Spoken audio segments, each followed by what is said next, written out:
Back once again for the renegade master. Back once again for the renegade master. Back once again for the renegade master. Back once again for the renegade master. Back once again for the renegade master. Hello my renegades, how are you? Welcome back to my channel. It's been a video in a very long time, hasn't it?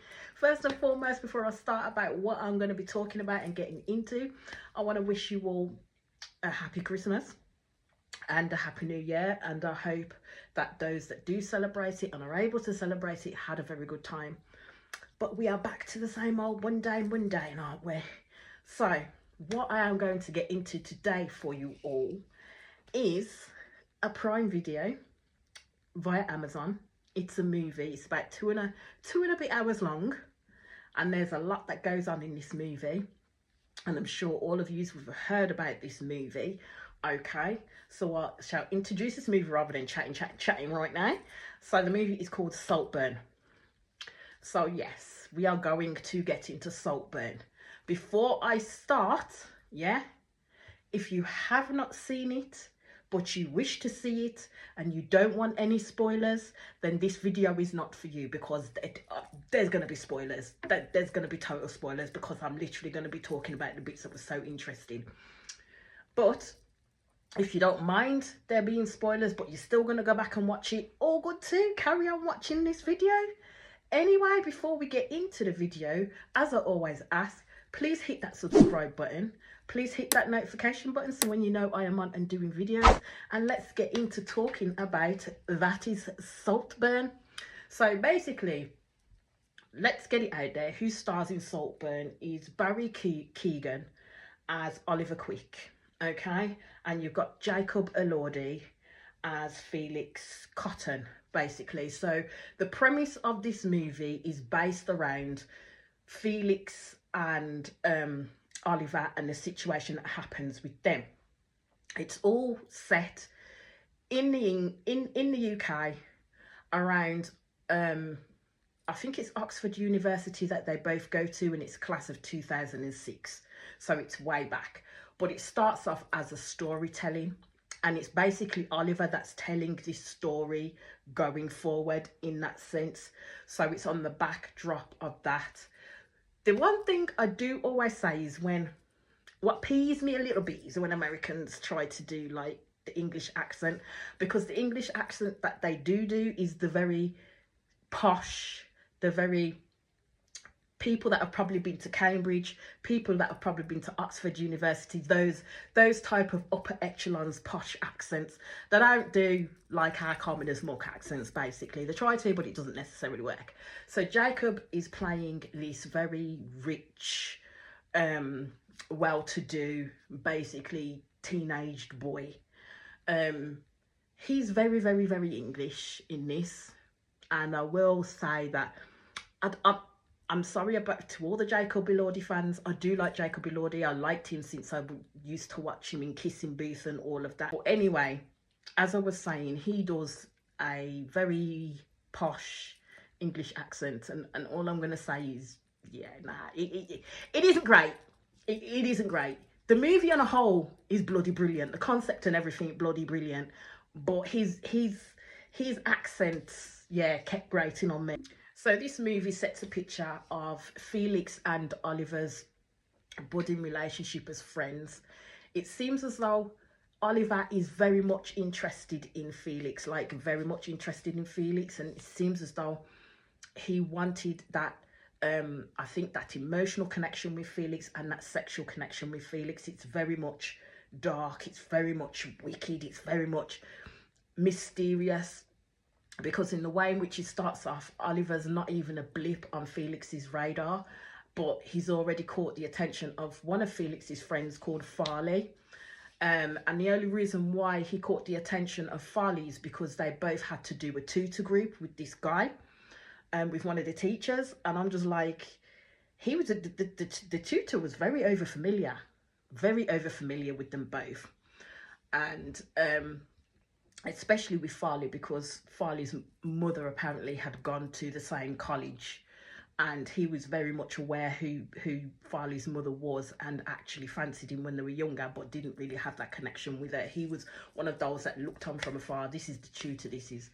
So you see Farley and Oliver having this tutorship, and Farley is picking fault in terms of the stuff that Oliver's written or spoken about. So Oliver quickly puts him back in his place, and that's how them two become connected. So then via that, at the time, Oliver is speaking to another student, or this student has latched themselves on to Oliver, believing that Oliver's a bit of an outcast, because Oliver really well and truly wants to integrate himself into the world that Felix is in, but he doesn't necessarily. It starts off making it seem as though Oliver is this innocent young lad, okay, but that soon changes your view as time goes on. But it does start off as though Oliver is this unassuming, really innocent person. So it starts off with Oliver looking a bit of an oddity, and within that, someone else, as I already explained, comes and latches onto him, who is a bit of an oddity too, is a bit of an outcast within that school. So they sat down at dinner time, so it's a massive hall, everybody's having their chats and everything.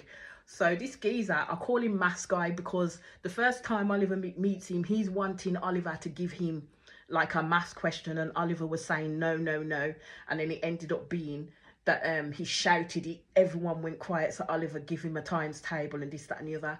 So basically he was there to tell Oliver, he was giving Oliver some warnings about wanting to be in that group with Felix, because he was saying that usually what happens when Felix decides that he's going to take you on, he will discard you, he will throw you away when he's had enough. So at the end of the day, Oliver was trying to find ways in which to get into Felix's hemisphere and infiltrate that group, basically.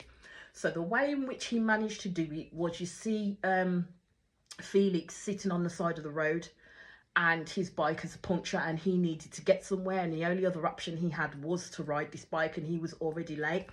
So it kind of was coincidental that Oliver was going apparently to the library on his bike, and basically gave Oliver his bike to borrow and say, like, you can give it me back later. So Felix was totally indebted then to Oliver, saying, oh, I love you, you are a best man, and kissed him on the top of the head, his helmet, and then went off. There is a scene where you see Oliver like constantly watching Felix, like it gets really intense. So you can see when there was a party that he wasn't particularly invited to at that point in time, and then he kind of saw round the doorway of Felix getting off with some girl. So as Felix has gone back to his room with this girl, you then see Oliver round the back, and you can see straight into Felix's bedroom, and he stood there watching them, and he stood there watching them for a very long time. So that's when I started to think, okay, so Oliver is a little bit of a dark horse at this point. For Oliver's a little bit of a dark horse. Like, the build up in this movie is quite slow to start with, but then little key things keep happening to keep you thinking, well, what's going to happen next? It does keep the mystery to a certain level, right? So I think with this movie, they're trying to build these two characters where you're either going to love one or really hate one. So at this moment in time, as the story is building, and I will keep getting into some of the scenes and stuff like that, as the story is building, you start to literally feel a little bit of sympathy or empathy for Oliver.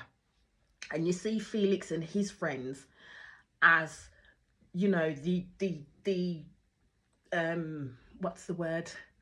You start to see Felix and his friends as the stereotypical rich people, basically, that don't give a fuck about other people's feelings and try to put people like Oliver into situations that they will struggle in, and in turn, like, emotionally bully them and start to manipulate them in that sense.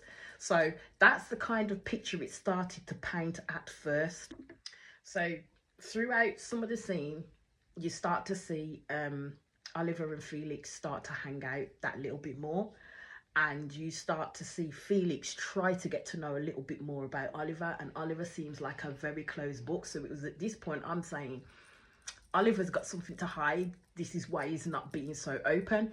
So what Oliver does is basically tell Felix this story in terms of the fact that his mum and dad were both alcoholics and drug addicts, and the home that he came from was rather quite broken, and the fact that these are the reasons why he will not go back home in that sense, and he doesn't really want to talk to anybody from his family in terms of the situation that he's saying happened with his mum and his dad, that he was the one that literally had to check if his mum was breathing, pump her chest, make her be sick. So he knew those types of feelings, and this is how he's explaining all of this to Felix, and Felix is starting to feel that empathy for Oliver, for what he's been through. So that's how their friendship starts to make a different turn in that sense, whereas before they weren't as connected, but now they're starting to get connected.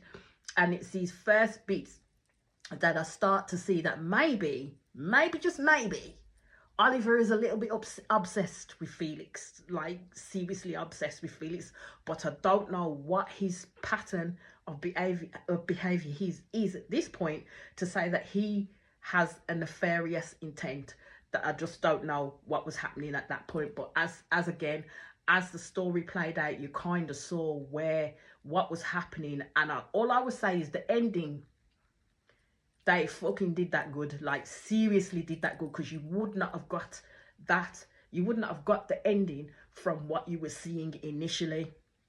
So then it comes to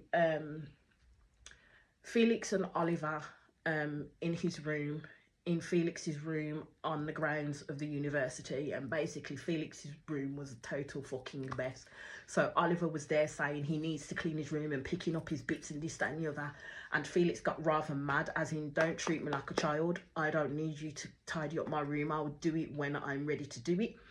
So it's at that point that something kind of intertwined between them two, whereas I think Oliver was trying to send a message to him and Felix was not feeling that. So Felix went back to his side of the room and said to him, look, he's going to do some studying, he'll get to him later, they will talk later, they will meet up later. And he was like, okay then. And that's when Oliver left, expecting to go and see Felix afterwards. But as it happened, Oliver went to the pub, and as he's gone to the pub, he's looked in and Felix is in the bar with his friends, laughing and joking and everything like this. So Oliver looks like he got a little bit pissed at that, walks out and then starts walking down the road, but then keeps stopping and looking back as though, should he go back? Should he go and say something? And this is where I'm saying, this is the start of where I start to see little key changes with Oliver. His obsessive quality with Felix, but I didn't understand how he was getting this obsessive quality with Felix when Felix, in my estimations, really did not give him that green light to say that he was interested in him, or was even interested in men for that matter of fact, to be honest with you. Whereas with Oliver, he was literally fixated upon Felix. So with that, in the following scene, you see Oliver go back to his quarters, and the girl that Felix had slept with the night that Oliver was watching them through the window was at Felix's door, but nobody was answering. So Oliver basically told them where they were, and she was quite put out because of the fact that Felix had basically told her to meet her at his room, but he'd gone out and literally probably forgot all about her. So she's then asking Oliver if he's got any alcohol, and he was like, well, do you want some alcohol? And I was thinking, hold on. Where's this little bit of confident Oliver come from? Because he's acting like he's an innocent boy at the moment. That's how he's acting. So you see in the next scene, they go upstairs, they're having a drink, and Oliver's just like kissing her and stuff like that. I don't think they go the full hug, because I don't think that's essentially what Oliver wants. But anything that it seems as though as anything that Felix touches, he wants to be involved with, he wants a part of that basically. So in touching, I would believe in touching the girl that Felix slept with, gives Oliver that chance to have that little bit of experience in terms of Felix has touched you, so I need to touch you too. I need to get the touch of Felix on me in that sense, and that's how I saw it playing out in his head. So she then turns around and says to Oliver, do you think Felix will get jealous? But Oliver didn't really say anything at that point. So then the scene cut, and I don't know why they showed us the scene with the sicky sink and the sicky mirror, but they did.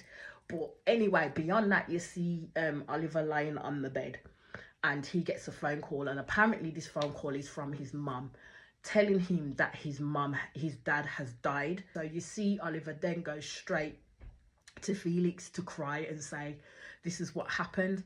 So this is a further step in Oliver's plan to infiltrate himself into Felix's life. So this was a further step, because then this catapulted Felix to then start to see Oliver, to then start to speak to Oliver as a friend, and to comfort him and to show him the little rituals that him and his family do when someone has passed. So basically what he did, it was meant to be the end of year party and stuff like that due to the exams. Felix was telling Oliver not to go to those exams, and Oliver was saying, no, this is all I have to complete my exams because I'm not like you. Now I understood that comment, because I think sometimes when it comes to the upper echelons, the richer people, to the people down here, us working class people and stuff like that, they don't see the world in the way that we see the world, basically. So in Felix trying to tell Oliver, in his scenario and in his world, oh, don't take your exams, that you've got a good reason as to not take them, your father's died, doesn't help his cause, because Felix could have done that if someone he needs, a member of family, died, because he's got the riches and his family in terms of that support and backing to help him up and prop him up until he can go back. So he's already got a base where if anything were to happen, he's got a base that he can fall back on. He will never struggle for anything. Whereas with Oliver, and it comes to pass with Farley, don't have that backing. So Felix was looking at it through his rich-made goggles at the end of the day. So what happened from there is Felix takes Oliver to a bridge, basically with water, tells him about their family ritual, that if someone dies, they'll write their name on the stone, say a few words, and then drop the stone in the river with their name on it. So Oliver decided to do that and wrote the word dad. Didn't write his dad's name on there. Let's get that down for fact. Didn't write his name's dad on there, just wrote the word dad. And when he went to throw it in the water, completely missed the water and ended up on the side in sick with a empty alcohol bottle next to it. And he said, well, that seems fitting, doesn't it? And I was thinking, well, you know, that was a bit of a tie-in, because he's telling Felix that his dad died due to either issues with alcohol or issues with drugs. So it was due to some type of addiction. So the key pinnacle for this scene this is when Felix invites Oliver to his place called Saltburn, because Saltburn is a place of grandeur. It's the home. The home is called Saltburn, basically, and it belongs to Felix and his family, and his family before that, because they come from old English money at the end of the day. And I think this was the pinnacle. It was the pinnacle for Oliver, basically, because that's what he wanted, to infiltrate Felix's inner sanctum, to understand how these people work, and, as I will go on to say, to be able to manipulate the situation to how he wanted to manipulate that situation too. So he was in seventh heaven, basically, when he got invited to Saltburn, because that's essentially what he'd planned to do, and that's essentially what he wanted to do at the end of the day. So now we're at Saltburn, and as I said, it's a very grandeur home. It's very opulent and is built on a lot of grounds. So basically, as you go through, all I'm going to say is that when it comes to like old money rich people, especially the ones depicted in Saltburn, they're rude, Like, they're weird and rude at the same time. And the most rude one I have to say is Elspeth, which is Felix's mother. The way in which she talks about Oliver's business and the parents and all this the situation that he supposedly had been through is pretty bad, like honestly pretty bad. The way in which she conducts herself in her so-called friendship with Pamela, who has come to stay with them because she's a so-called friend but doesn't necessarily have anywhere to go.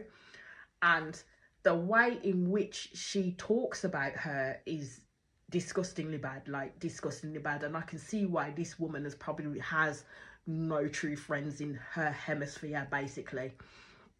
And then you got the father, who seems to be quite deluded in a certain way, seems to be off with the fairies, and literally seems to be fun, but does have a little bit of a dark side to him too. Then Farley's there, of course, because he's a part of that family due to the fact of who his mother is. But more comes out in regards to Farley and his connection with that family. And then you see his sister is not in the room with them, but she's in another room, and apparently she's been sitting and waiting for Oliver to come, because she's been planting herself in different spaces, basically. And more comes out about the sister, because, to be fair, mentally they're not stable. The whole family, they are not. They have their weaknesses, which I will say from now, Oliver was able to exploit and manipulate, but they have their weaknesses in that sense. So when Oliver comes in and Felix introduces them and stuff like that, and basically they made a big joint of they weren't talking about him, but Farley pipes up and says, yes, she was talking about you. And she goes, no, I wasn't. And I'm like, my girl, Miss Elsbeth, you sat there chatting this boy's business like it was just water. And Felix was even telling you that he told you his business in confidence, but you're there chatting like this boy didn't hear you from the corridor chatting his business. I mean, come on. So when Elsbeth gets up and greets him, she talks about how beautiful his eyes are, because his eyes are beautiful. They are. Don't get me wrong. They are gorgeous eyes, basically. And it's like they're laser and they can see right through you. So she talks about his eyes and how gorgeous he is. And then she comes off and says something that made it sound like she has an aversion to ugly people. And I was just like, wow, this woman is shallow as hell, like fully shallow.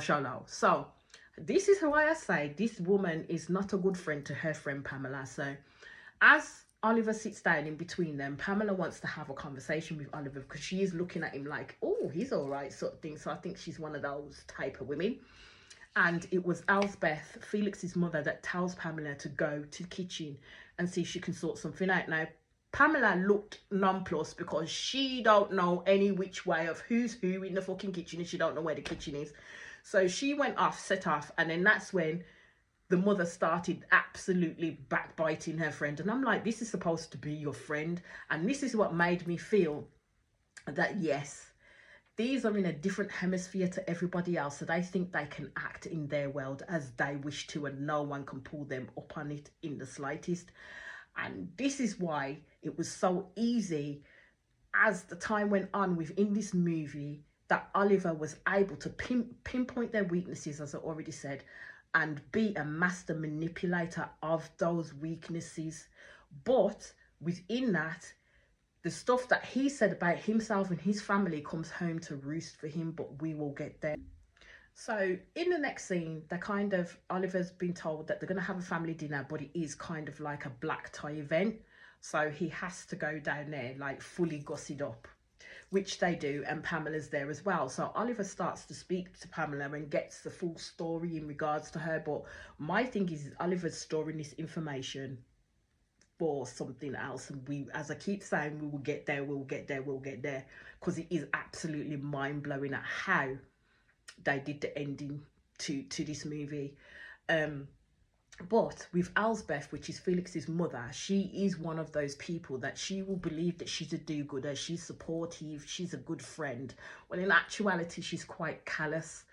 And I think Pamela is getting the definite feeling after that dinner that they want her out of the home. Basically, they want her to leave. So when she was saying that she may have found somewhere, because I think the father it was that asked straight out, but how long does she believe that she'll be staying with them for?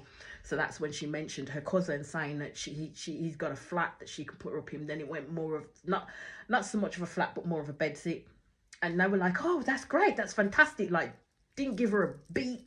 And then when she turned around and she said, well, I could stay here much longer if you want me to. And they were like, no, it's she. And then the mother was explaining about the fact that, you know, she lived in a bedsit in her college days.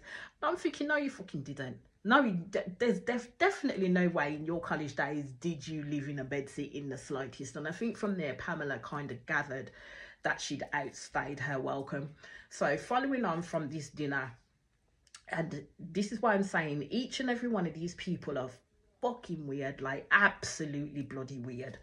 So following on from this dinner, you see Oliver is in his room and the sister is basically outside, and you can see that she's staring up at his room, but making it look like that she's not. She's trying to be noticed, basically.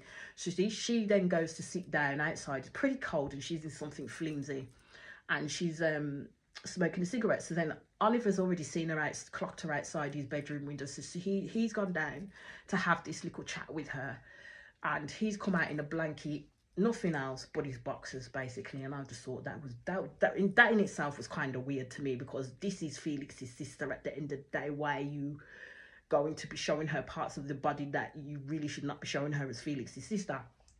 Either way, that's by the by. So he gives her the blanket and he has this kind of chat with her, and she turns around to him and says, well, I can see why Felix likes you, because you're so real and you're so down to earth. At least you're better than the last one that was here. Now in my head I'm thinking, do these people collect poor people just for the fuck of it, just for the pleasure? Like, seriously, did it?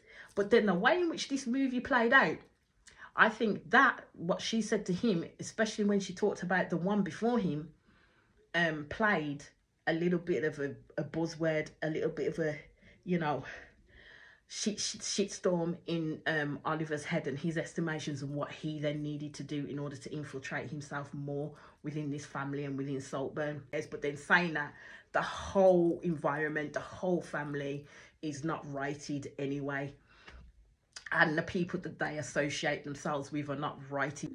So then you see things move on in its sequences as to how Oliver is literally managing to gel himself within this family and make them see him as a really nice person, because what Oliver has been doing is literally investing himself in research on this family, so he's able to say certain keywords and buzzwords like he did with the father's plates. Now the father has a collection of plates, can't remember what they're called, but he has a selection of plates, and basically he was able to speak about those collection of plates to the father, and the father was hella impressed by that, like really impressed. And this is how I'm saying the systematics of Oliver's obsession is starting to play out now, because he's now starting to infiltrate the family, and especially to get them to like him as much as they need to like him, because I don't think he had any plans on leaving at this point. This is what I was thinking. He had no plans on leaving Saltburn. He had no plans on losing his relationship or friendship or whatever kind of ship you want to call it with Felix and his family. Basically, he had become obsessed by them. So now in the following scenes is where you get to see the epitome of Oliver start to come out. Oliver's pretty dark. Oliver is a pretty dark person, but nobody seems to pick up on that until certain things that he said starts to unravel before him. So if you have watched it, all I'm going to say is the bathroom scene. The bathroom scene, because I've already told you that Oliver likes to peep around corners. He likes to watch Felix doing certain things, and Oliver was watching Felix doing his thing in the bath, if you know what I mean. If you know what I mean. He was playing slap the sausage in the bath, basically. And Oliver heard the moan, and because they shared a bathroom, because it was connecting, their rooms were connecting through a bathroom, Oliver was able to go and have a look and literally peek through the doorway. So what happened next is it skips to after, like, you know, Felix is finished and they're both in the bathroom together, and you see Oliver brushing his teeth, but he keeps looking back at the bath because the water is swirling down the plug hole. So Felix then says, oh, Felix finishes up and says goodnight to him. The next thing you see is Oliver put his face in an rotted bath.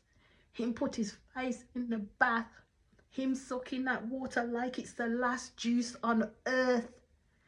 And he's sticking his tongue in a bloody plug hole. I was sitting there like,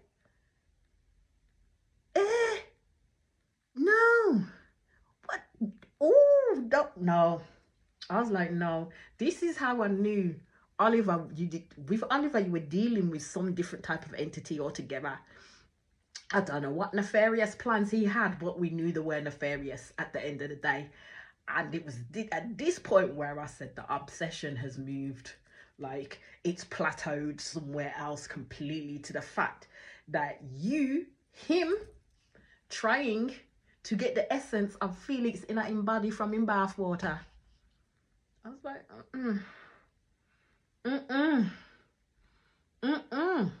Now the story's taken a whole new different turn. So now we start to see Oliver as a manipulator. Now we start to see Oliver as a master of manipulation. Okay, from this point forward, this is where, as I said, the tone of the movie changes like completely. And then you start to feel that actually Oliver is not as innocent as we believed him to be, basically. So the next scene that I'm pointing out is in regards to Oliver having a conversation with Venetia, who is his sister mother, and he finds out that Venetia is bulimic, basically that she will eat her food, but then she will quickly disappear to do what she needs to do in that sense. So he finds out that little tidbit of information, and again stores that information because he's going to use it later. He's going to use it. So basically he then starts to talk to the mother about Pamela and starts to feed in little tidbits of Pamela's story not quite matching up to how it should be. And he then sees how quickly he's able to manipulate Elsbeth, the mother, into his way of thinking. So he knows that she is quite malleable. She is a very malleable person because she doesn't trust her own judgment. She will go with what anybody else is saying and literally change her view to match with theirs. She doesn't have her own way of thinking. At the beginning, you might seem to think that she does, but she doesn't. She doesn't necessarily have her own way of thinking. And Oliver clocked that pretty quickly. And I was like, okay, here it goes. We're starting to see how things are going to start playing out from here on out. So then it goes back to the night time, and again, the sister comes underneath the boy's window, and she's in some kind of see-through nightie, and she's making sure that she's seen this time. This ain't no accident that the sister is doing this kind of behavior. No accident in the slightest. So then when Oliver comes out, she's sitting in a chair. Don't ask me where the chair come from, I don't know. She's sitting in a chair in the cold, in a see-through white nightie, in the path, and Oliver comes down. Like, she then tries to play it like Oliver's being presumptuous. Oliver ain't being presumptuous, love. Oliver is not being presumptuous. You want him to see what I want because you kind of did the same thing to the other friend that came the last time. Now you want to make Oliver obsessed with yourself. I don't know what it is. I think about all of them getting like a one-upmanship on each other, but for some reason Felix is the center of all their universe, right? All their universe, and plays into the behavior that they're doing. So Oliver comes down to her, she's sitting there, and he is literally talking to her like he's a dom and she's the submissive. Not that she's agreed to that type of relationship, but she falls into that role pretty quickly when Oliver starts to speak to her and tells her what he expects her to do. So the I'm gonna say, but if you have watched that scene, it does get really deep into it. And Oliver, you see, he starts to kiss her, but then when he's going to put his head, I don't know if he's going to put his head down there or he's definitely going to put his fingers up there. She lets him know that she is on her monthly, basically, and Oliver don't give a flying monkeys. Oliver don't care. Oliver turns around and says, that's why he's a vampire. And I was like, eh? And it wasn't until I see that man put his finger there and take the fingers out full of menses, you know. And I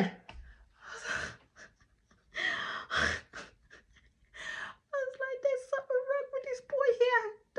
There's really, oh my lord. So yes, he had a little something. Weren't no full sex scene. What I'd seen was enough, because he literally had her down his mouth and everything, and she had it on her.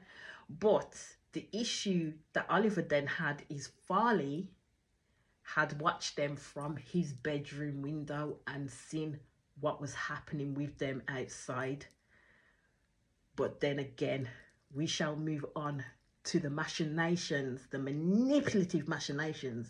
That is Oliver, and see how that fared for Farley.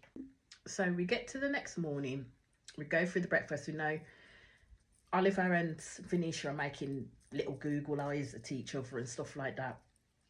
And then you see Felix sunning himself in the little sun garden, which Oliver goes and finds him and lies down on the bed, basically. So what it was, Felix was ignoring Oliver because Farley had told him about the situation that he had witnessed between Oliver and his sister. And Felix was very, very, very angry about it, because basically it seems as though Felix is the type of person that if I'm your friend, you're my friend, and I ain't sharing you with anybody else, especially my sister, sort of thing. That's how it came across in that sense. So Oliver was able to manipulate that situation to his way by basically being able to gaslight Felix and tell him a different story altogether and make him think, well, why would Farley tell you this? Because you know Farley doesn't like me in the slightest, so of course he's going to make up something as egregious as that for you to get angry about. And it's like Felix took everything that Oliver was saying, because at the time it made sense. It made absolute sense in that regard. But all I knew as well is Farley's time was very much up with his stay within this home, because the game that Oliver was playing, and nobody was aware that in the background Oliver was playing these mental gymnastics with them, and they were following exactly what he was saying. Like, he was literally manipulating this whole family, and they had no clear idea at all. So then it kind of moves on to where Oliver then starts to overhear Felix and Farley getting into it, because basically Farley is coming to this family, to Felix, and I think to the father, as basically handing his hands out. He needs a begging bowl, because apparently his mother, even though they have a certain amount of money, she's literally running through it, and he doesn't want to be destitute. So he's having, as a son, to come forward and try and get the help and support from Felix's family, basically, to keep them in the lifestyle that they've become accustomed to. So this becomes a bone of contention between Farley and Felix in that sense. Now, Felix did make a comment where he turned around and said that to Farley that we are family and no one would ever know you are different. Especially, I think he was talking about Farley being black, and I was like, yeah, nah, my love, come on, man, seriously. But then, as I always say, people in those scenarios are stereotypically quite obtuse when it comes to things like that, because This is a family that has put themselves in society that believes that they are helpful and supportive with others that they deem close to them, when actuality they are not. They really are not. Everything comes at a price in terms of their support, but they're only willing to support you for a certain point of time, and then they will cut you off with absolutely nothing. So the math guy that Oliver first met is kind of right, that these people will take you in up to a point, and then they will discard you when they've had enough of you, and then you're left basically trying to filter through the system, filter through your environment, filter through your life without that backing and that support from these people, because they make you wholly dependent upon them in regards to your happiness. So once that's been pulled, the plug's been pulled from you, you're literally flapping in the breeze, as it were. So then it comes to this dinner party, and all these other people are invited, the Henrys as they call them. They manage to make a light joke of molestation, and I thought that you can't make a light joke of that's not even funny, bringing that type of thing up. And it's the blasé way in which Elsbeth, the mother, literally dismissed what her daughter was saying in regards to one of the Henrys being quite handsy, and saying that she would just put her to sit down next to Oliver, and then you won't have to deal with this person. And I'm like, wow, okay, so far removed from reality that they are. Okay. And then even the people within their hemisphere are quite horrible.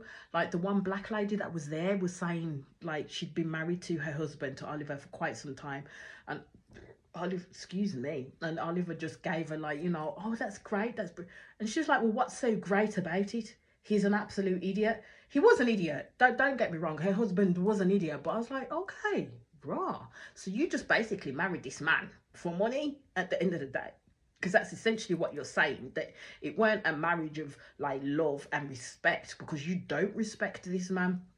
Then it moves to the karaoke bit, and basically you see Farley and Oliver having this conversation with each other in regards to things that had gone on, and Oliver basically talking to him about the fact that he told Felix about what had happened between him and Venetia and why he did that. Now you this is where you see the workings of Oliver and how he's able, even though in the first instance they painted him as this innocent boy, how he's able to switch on this sensual side of him and draw people in, because that's essentially what he's doing, right? What he was doing in this scene with Farley, he was drawing him in sensually, and you could see that Farley was taking the bait. So then Farley decides to get up and put a song on for this karaoke, and gets Oliver to sing it. Now, Farley in that was getting Oliver to do his dirty work, because the song that he picked was very much digging at the father, at the mother, and at Felix, because you can absolutely tell with the words that Oliver was starting to sing, the tone just dropped. Not from everybody else, but you could see the tone dropping from the father when he realised. You can see the tone dropping from the mother when she realised the song that he was singing and why he picked that song. And from Felix and then the sister, and they were like, oh God. So it was Oliver then that picked up on that little change in behaviour from them, because he was watching them as he was singing. So then he decided that he's going to get to a part where he then calls Farley in and say, Farley, this song is for you, you should sing it. So then Farley jumped in. So that then put another plan in place for Oliver and what he was going to do with Farley. So then we get to the next scene, and Farley's in bed, and then this person jumps on him and he says, what the fuck are you doing in here? And basically it's Oliver on top of him, and basically he turns around and he's asking Farley if he's going to be a good boy, and Farley's saying no. So then you see everything that happens there in terms of the sensualness of him putting his hand down the blankets, Farley enjoying being fondled, and then the penultimate, I believe that they do sleep together, but Oliver is in complete control of that whole scenario, and there was no escaping when it came to Farley in that sense. And I'm like, all I can say is I'm just looking at Oliver like, what the fuck else are you going to do to these people? Like, seriously, it's kind of like he had this vendetta going against this family, but nobody knew why this vendetta was happening because they were not releasing that information thus far. And none of that family had any clear idea that they'd let a fox within their midst at the end of the day, because that's how I am seeing Oliver. He was literally a fox within sheep's clothing. So basically, what he then did is the scene cut to Farley being kicked out of the home and shouted at by the father, like literally reamed out by the father. Now, I've never seen that much passion come from nobody. And then it came out, I think, either from Felix or the sister, because Oliver was playing blank at the end of the day. Oliver was playing blank with this, that apparently an email was sent from Farley to some bigwig that literally knew the dad, basically, saying that he come into possession of some certain plates, which this person knew that this father was a collector too. So basically that put everything out. So that person then went back to the dad and said, look, this is the email that I got from Farley. So I'm not sure how true it was in that sense. And that put pay to Farley being in that house. So Farley, number one, casualty number one, he got kicked out. And then the pattern continues. Then you hear Felix moaning in his bedroom. Again, Oliver's then trying to get in the room, but the room is locked, and then you hear a clear, distinct moan of a woman's voice. And Oliver was kind of, seemed a little bit peeved at that, but didn't really show it, but he was definitely peeved at that. So then the scene moves on, because apparently it's Oliver's birthday and Felix wanted to do something nice for him, so they said that we're going on the drive. So as they're going on this drive, Oliver then starts to get a little bit panicky when I think he started to recognise the surroundings that he was in and ask him where they were going. They were going to Prescott. That's where they were going. They were going to Prescott. They were going to the family home of Oliver. Now, this is where I'd said already, when I said I would talk about it, that the lies had come home to roost for Oliver, because in essence, Oliver lived in a palatial house. His home was beautiful, quite big. His mum was not an addict at all. And his dad was very much alive. Imagine the shock that Felix got when he realised that. And the fact that Oliver had two sisters. So my thing is why would this boy literally tell these types of lies? Because all that would say to me is this boy is a pathological liar. Now, apparently, after they'd left and stuff, Felix didn't want anything more to do with Oliver, which set a chain reaction in motion with Oliver. Philly didn't want anything more to do with Oliver and basically had said to him that you can leave after your birthday party. Now, my thing is why would you throw this boy a birthday party? One, he ain't got no friends to come, so they're all going to be your rich friends. And they're only coming just for the big palatial space. It's you and it's a party at the end of the day. They ain't there for Oliver. They don't even know who the fuck Oliver is. So me, myself, I would have told Oliver to leave at that point in time. He would never have come back to Saltburn on that drive. I would have dropped him off where he needed to be, even if it was at the dorms or whatever, for the rest of the fucking summer, and said, I will send your packages to you, because he didn't do that. Felix didn't do that. Felix decided you can stay, but after your party, you are leaving Saltburn. That devastated Oliver, like absolutely devastated Oliver. And I think continue to put this chain of reaction in place. So coming to the end of this party, Oliver's searching for Felix. Felix is walking through the maze with this girl, and Oliver finds them, as he does, because he just can't stop following behind Felix, basically, and sees Felix having sex with this girl. So he shouts out Felix's name, that we need to talk, and he's like, well, now the girl thinks that they've planned it, so she scarpers off and it's just Felix and Oliver in the maze. So they're trying to have this conversation, and I think Oliver then shows his level of obsession that he has with Felix, basically. and Felix is just like, I don't know what to do with this, and basically tells Oliver that he makes his blood run cold. So then Oliver, you see Oliver push this bottle of alcohol in Felix's hand and then goes to the back and starts being sick. Now Felix is taking swigs of this bottle, so I'm thinking, what the fuck is going to happen here? Because I'm thinking, I hope Oliver doesn't decide to kill him, like take those plastic horns or whatever he had, or has something in which to harm him, because of the level of obsession that he has with Felix. The shit that Felix just said may have made him break. So we see Felix still very much alive, drinking the thing, and then Oliver leaves basically and goes back to his room. So then you get to the next day, and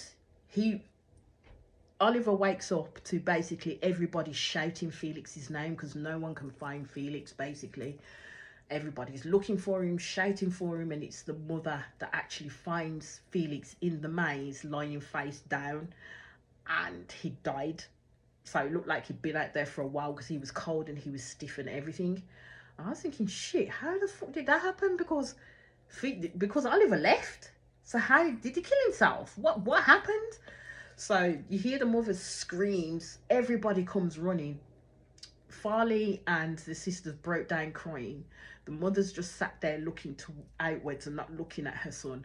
The father comes up, and this is how I mean that people take grief in different ways, because even though I could be saying this man lives in Delulu land, this is how he's taken that grief, to the fact that, you know, we need to pick him up, we need to take him inside. Come on my boy, like, we need to take him inside, we need to get you warm. Once we get him warm, everything will be okay, but it won't be. So it's Farley that hypes up and says, look, we're going to need to call the police, because they're going to need to come and take him out of there.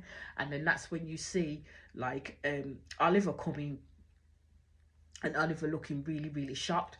Now, I don't see him emotionally exerting any type of emotion at that point, but he's looking really, really shocked. So I was like, okay.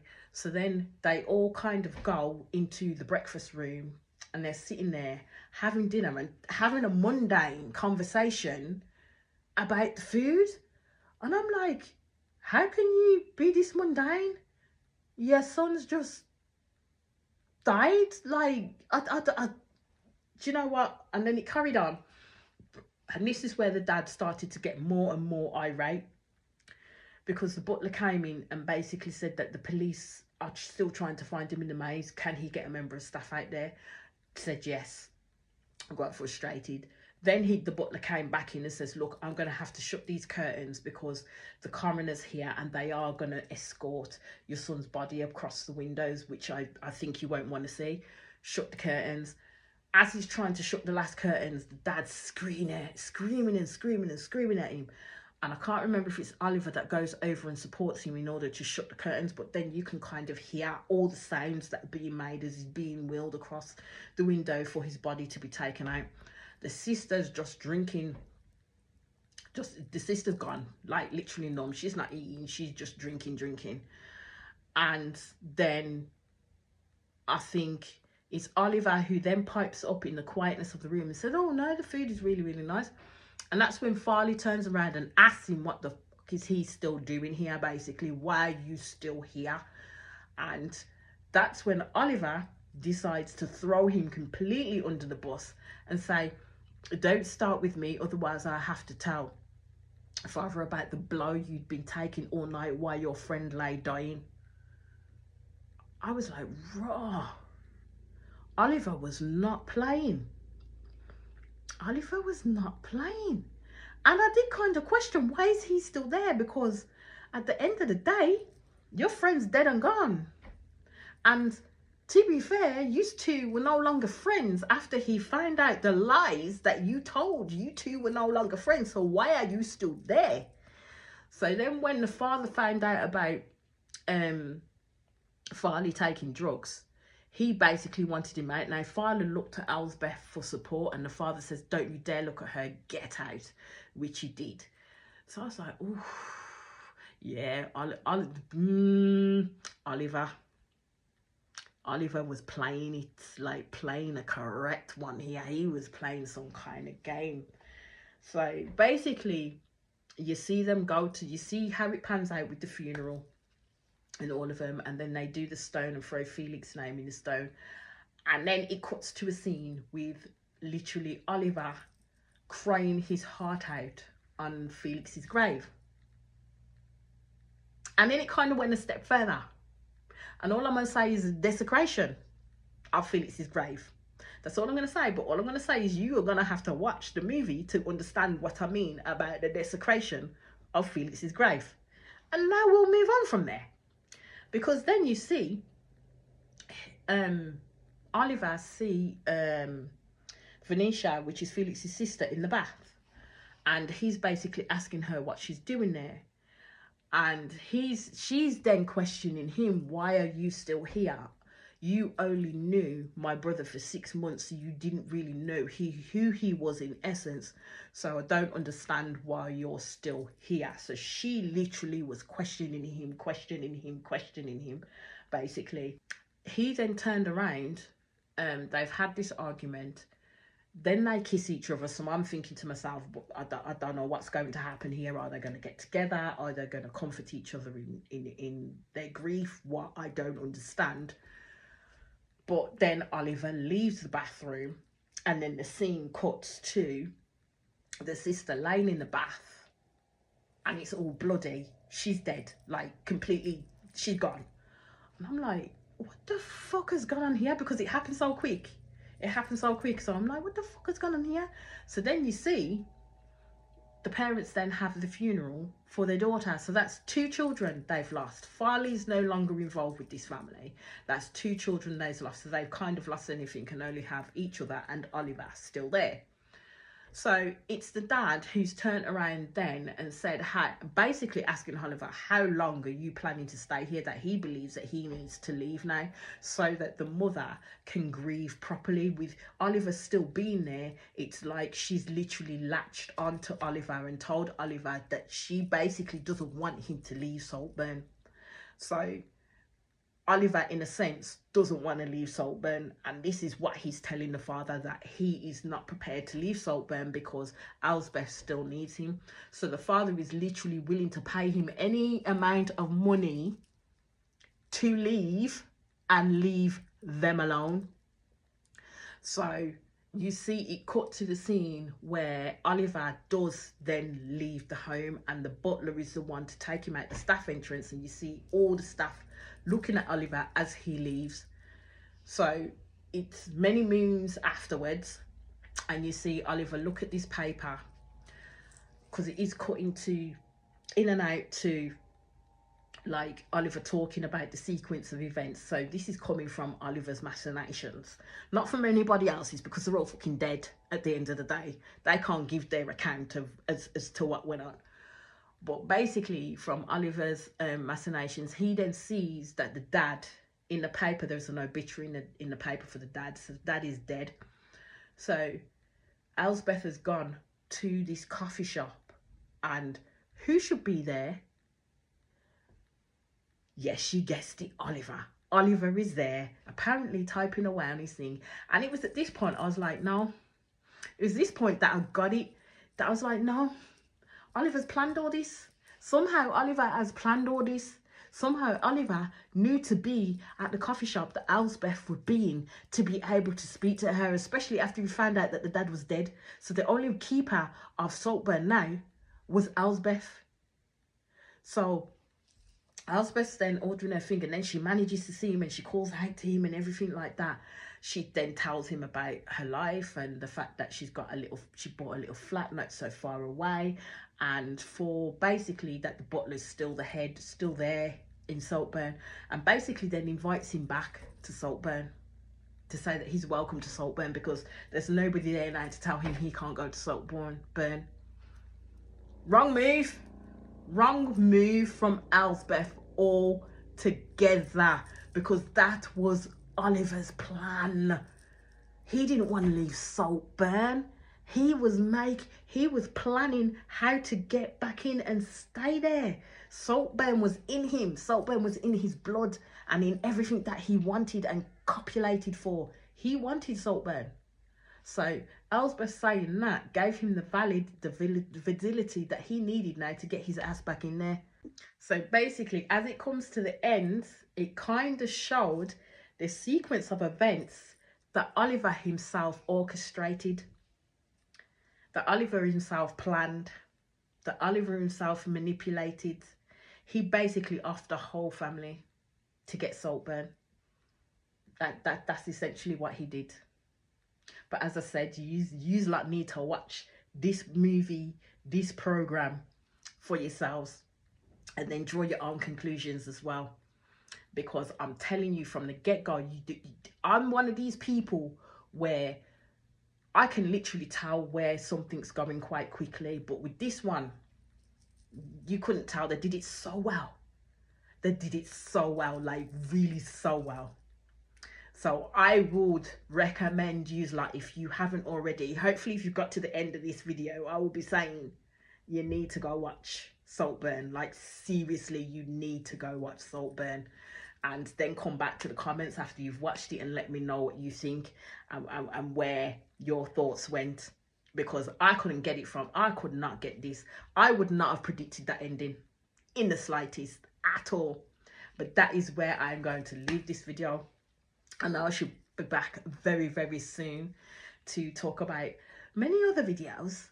But I am waiting with bated breath, because I know Love is Blind season 6 is coming in February, on February the 14th.